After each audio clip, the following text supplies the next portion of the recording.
JNU, the university which bears the name of India's first Prime Minister, was recently the site of brutal campus violence, the real truth about which is only now unraveling. It is the truth which the sold-out mainstream media does not want you to hear. Let us now look at the real story behind the violence at JNU. This entire episode began when hostel fees, having been kept at an extremely nominal rate for many years, were revised. The same freeloaders who tweet from their expensive phones and wear high-end brands have been dead against the revision of room rents to Rs 300 per month.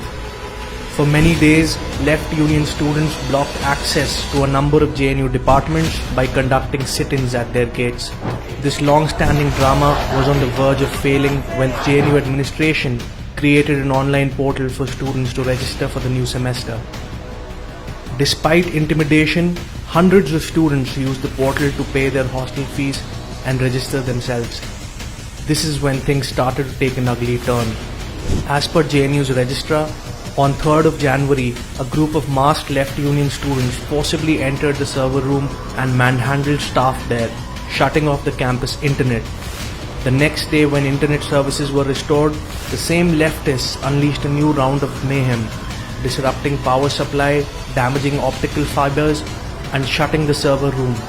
They were hell-bent to not allow any student to register for the new semester. They were willing to resort to any tactic to ensure this. Not stopping at assaulting students, they did not even spare staff and faculty members. On 5th January, they upped the ante of violence by storming the server room and unleashing their hooliganism there. After that, a group of leftists armed with sticks began to assault students across the campus.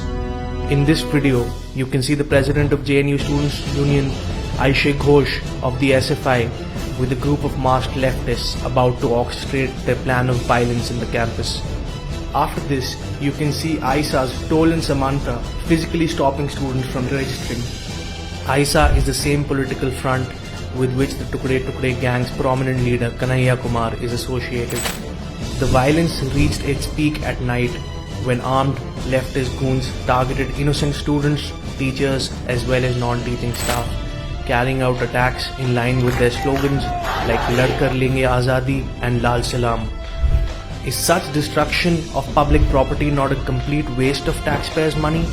After masked hooliganism, their ideology teaches them to then play the victim card, hypocritically claiming themselves to be the innocent party. The same Aisha Ghosh, who was with masked hooligans in the evening, is next seen with a head injury. She goes on to blame the same students who were themselves victims of left union goons during the latter's anti-registration drive. Right after police reached campus, the whole left liberal brigade of public figures was activated. Propaganda creating a fake narrative started being pushed on Twitter. From Swara Bhaskar, Yogendra Yadav, Brinda Karat, to a number of leading leftist media personalities, their ecosystem began to report the incident based on false rumors. Even after this, leftist goons attacked reporters outside JNU, targeted female students, and still repeated that they themselves were the real victims. Pseudo-intellectuals and biased public figures continued to portray the left union students as victims. It can be clearly seen that such leftists use their time at the university to indulge in all sorts of anti-social activities instead of actually studying there.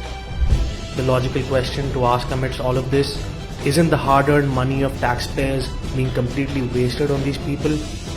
Do these rioting agitators deserve to be called students? Now you need to choose. Do you stand with education or with extremism? Please share this video as widely as possible so that everyone can know the truth about what happened at JNU.